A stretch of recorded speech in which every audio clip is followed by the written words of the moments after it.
नमस्ते दोस्तों, आज के इस खास विश्लेषण में आप सभी का स्वागत है। राजस्थान, एक ऐसी जगह जिसके बारे में कहा जाता है कि वहां की मिट्टी के कण कण में इतिहास बसता है। लेकिन उसी धरती पर एक ऐसी भी जगह है जो सिर्फ आस्था का केंद्र नहीं है, बल्कि वो चमत्कारों और अनसुलझे रहस्यों का एक जीता जागता सबूत है। हम बात कर रहे हैं सीकर जिले में मौजूद खाटू श्याम मंदिर की। आज हम इस प्राचीन मंदिर के इतिहास, यहाँ होने वाले उन दिव्य चमत्कारों और उस अटूट आस्था पर गहराई से चर्चा करेंगे जो सदियों से लोगों को अपनी तरफ खींच रही है। अब देखिए, इस बात को समझने के लिए जरा एक भक्त के इस अनुभव पर गौर कीजिए। वो कहते हैं, मैंने बाबा को अपने सपने में देखा और मेरी सबसे कठिन समस्या का समाधान हो गया। सच कहूं तो ये कोई इकलौती घटना नहीं है, ये तो उन हजारों भक्तों की आवाज है जो रोज इस दरबार में आते हैं। किसी को सच में सपने में दर्शन मिलते हैं तो किसी की सालों पुरानी मुरादें पूरी हो जाती हैं। ये जो गहरे अनुभव है ना, यही हमें ये सोचने पर मजबूर कर देते हैं कि आखिर इस जगह में ऐसी क्या खास बात है जो लोगों की जिंदगी को इतनी गहराई से बदल देती है। तो चलिए सबसे पहले बात करते हैं चमत्कारों और उस विशाल आस्था की, जिसे हम सच में सीमाओं के पार की भक्ति कह सकते हैं। क्योंकि कमाल की बात यह है कि ये अपार विश्वास सिर्फ भारत तक ही सीमित नहीं है। अमेरिका, ब्रिटेन, ऑस्ट्रेलिया, दुनिया के कोने कोने से लोग हर साल अपना सब कुछ छोड़कर इन पवित्र परंपराओं का हिस्सा बनने आते हैं। मतलब ये आस्था कोई देश या सीमा नहीं देखती। लोग बस अपनी आत्मिक शांति और जिंदगी के उलझनों का हल ढूंढने के लिए हजारों मील का सफर तय करके यहाँ खिंचे चले आते हैं। लेकिन ये सब शुरू कैसे हुआ? इसे समझने के लिए हमें इसके ऐतिहासिक निर्माण और इस भव्य वास्तुकला के पीछे की कहानी को जानना होगा। इस जगह की शुरुआत की कहानी सच में रोंगटे खड़े कर देने वाली है।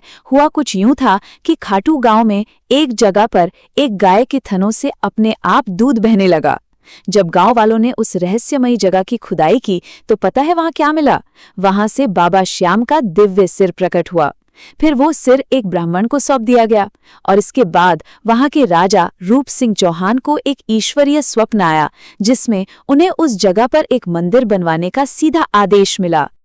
अगर हम इतिहास के पन्नों को पलटें तो टाइमलाइन एकदम साफ दिखती है।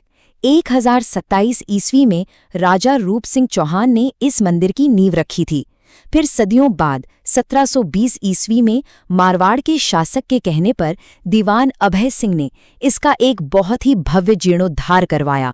और यही वो ऐतिहासिक बदलाव था जिसने खाटू श्याम मंदिर को वो अद्भुत रूप दिया जिसे आज हम देखते हैं। इस मंदिर की इमारत कोई आम इमारत नहीं है। इसकी वास्तुकला में बहुत गहरा प्रतीकवाद है। इसके गर्भगृह में एक बहुत ही दुर्लभ पत्थर की मूर्ति स्थापित है और जिस तरह से चूने के मिश्रण और सफेद संगमरमर का इस्तेमाल किया गया है वो वहां एक अजीब सी शांति का एहसास कराता है। दरवाजों पर पवित्र चांदी की परतें चढ़ी हैं और जगमोहन नाम के प्रार्थना कक्ष में जो पौराणिक चित्र बने हैं ना, वो सच में देखने वालों को एक अलग ही आध्यात्मिक दुनिया में ले जाते हैं। अब आते हैं उस जगह पर जो इस पूरे रहस्य का केंद्र है, श्याम कुंड, जिसे पाताल लोक का जल भी कहा जाता है। श्याम कुंड को सिर्फ पानी का एक तालाब समझने की भूल मत कीजिएगा। ये वही सटीक जगह है जहां जमीन के नीचे से वो दिव्य सिर मिला था।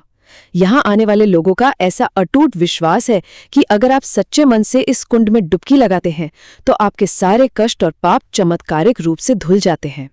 ये जगह पूरी तरह से आध्यात्मिक शुद्धि का केंद्र मानी जाती है। पर सबसे हैरानी वाली बात क्या है पता है? इस कुंड के पानी का कोई स्रोत ही नहीं दिखता। आसपास कोई नदी या झरना नहीं है। पानी कहाँ से आ रहा है? ये पूरी तरह से अदृश्य है। इसीलिए ये माना जाता है कि ये जल सीधे पाताल लोक से यहाँ पहुँचता है। सोचिए, आज के इस विज्ञान के युग में भी इस पानी का स्रोत किसी को नहीं पता। ये बात इस जगह को और भी ज्यादा रहस्यमयी बना देती है। यहाँ एक और रोंगटे खड़े कर देने वाली ऐतिहासिक घटना का जिक्र करना बहुत जरूरी है। शिवलिंग की घटना और औरंगजेब का आक्रमण। पास ही एक गौरी शंकर मंदिर है जिसका इतिहास एक बहुत ही खौफनाक चमत्कार से जुड़ा है। बताया जाता है कि जब औरंगजेब की सेना ने उस मंदिर को तोड़ने के इरादे से वहां के शिवलिंग पर भालों से जोरदार हमला किया तो एक अकल्पनीय घटना घटी। उस ठोस पत्थर से अचानक खून का एक फव्वारा फूट पड़ा।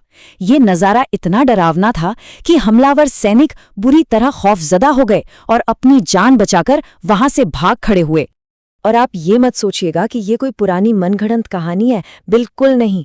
अगर आप आज भी उस मंदिर में जाएं तो शिवलिंग पर उन भालों के गहरे घाव और निशान अपनी आंखों से देख सकते हैं। ये जो भौतिक प्रमाण है ना, ये आज के समय के तीर्थयात्रियों को विस्मय से भर देते हैं। ये दिखाता है कि जब आस्था पर वार हुआ तो कैसे खुद ईश्वरीय शक्ति ने उसका जवाब दिया था। खैर, चलिए अब इस विश्लेषण के सबसे भावुक हिस्से की तरफ बढ़ते हैं, निशान यात्रा और पवित्र ध्वज अर्पित करने की वो महान परंपरा। निशान यात्रा कोई आम यात्रा नहीं है दोस्तों। जरा सोचिए, रींगस से खाटू धाम तक पूरे 18 किलोमीटर का सफर, वो भी चिलचिलाती धूप या कड़कड़ाती ठंड में, बिल्कुल नंगे पैर। जब आज के जमाने के लोग बिना जूतों के उस पथरीले रास्ते पर चलते हैं तो उनके पैरों के वो छाले उनके अंदर एक गजब की आध्यात्मिक ऊर्जा भर देते हैं। एक पवित्र ध्वज हाथ में लिए ये सफर हर एक इंसान की व्यक्तिगत आस्था को पूरी तरह से बदल कर रख देता है। और ये सिर्फ उस दिन की बात नहीं है, इसके पीछे कई दिनों की कठोर तपस्या होती है। भक्त कई दिनों तक लगातार उपवास रखते हैं, आध्यात्मिक पवित्रता के बहुत ही कड़े नियमों का पालन करते हैं और पूरे समर्पण के साथ उस पवित्र ध्वज को तैयार करते हैं। और फिर उस मुश्किल नंगे पैर यात्रा के दौरान लगातार भजनों का जाप, ये दिखाता है कि इन लोगों का अपनी आस्था के साथ कितना गहरा भावनात्मक जुड़ाव है। क्या आपने कभी ध्यान दिया है कि इन निशानों यानी झंडों के रंग अलग अलग क्यों होते हैं? इसके पीछे बहुत ही गहरा अर्थ है। केसरिया और नारंगी रंग उस ऐतिहासिक सर्वोच्च बलिदान और अमरता को दिखाते हैं जो महाभारत के समय से जुड़ा है। वहीं लाल रंग की बात करें तो वो अटूट प्रेम, गहरी भक्ति और आखिर में आस्था की विजय का प्रतीक है। ये सिर्फ कपड़े के टुकड़े नहीं है, ये लोगों की भावनाओं का सबसे सच्चा रूप है। इन निशानों को तैयार करने की प्रक्रिया भी अपने आप में एक कला है। इन झंडों पर भगवान कृष्ण और श्याम बाबा की आकृतियों को बहुत ही बारीकी से उकेरा जाता है। फिर उन्हें मोर पंखों और पवित्र नारियल से सजाया जाता है। और यकीन मानिए, कई भक्त तो इतने समर्पित होते हैं कि वो कपड़े की जगह सीधे सोने या चांदी से बने निशान बाबा को चढ़ाते हैं। ये सब उस अपार श्रद्धा का हिस्सा है जो वो अपने दिलों में लेकर आते हैं। अब जरा इस बात पर गौर कीजिए, फाल्गुन के महीने में लगने वाले मेले के दौरान लाखों लोग, जी हाँ, लाखों की तादाद में भक्त यहाँ इकट्ठा होते हैं। जिधर देखो उधर से बस निशान यात्राएं आ रही होती हैं और पूरा माहौल भजनों से गूंज रहा होता है। ये कोई आम भीड़ नहीं है, ये भक्ति का एक ऐसा समंदर है जो हर साल और भी विशाल होता जा रहा है। तो दोस्तों, ये सब देखकर आखिर में एक बहुत ही बड़ा और गहरा सवाल उठता है। आज के इस आधुनिक विज्ञान के दौर में जहां हम हर चीज का लॉजिक ढूंढते हैं, आखिर वो कौन सी शक्ति है जो बिना स्रोत वाले पानी और नंगे पैर 18 किलोमीटर चलने वाले लाखों लोगों की इस आस्था को सदियों से जिंदा रखे हुए है? कैसे ये रहस्य और ये अटूट विश्वास आज भी लगातार इतना मजबूत हो रहा है? ये सच में सोचने वाली बात है ना? हमारे आज के इस विश्लेषण में साथ जुड़ने के लिए आपका बहुत बहुत धन्यवाद।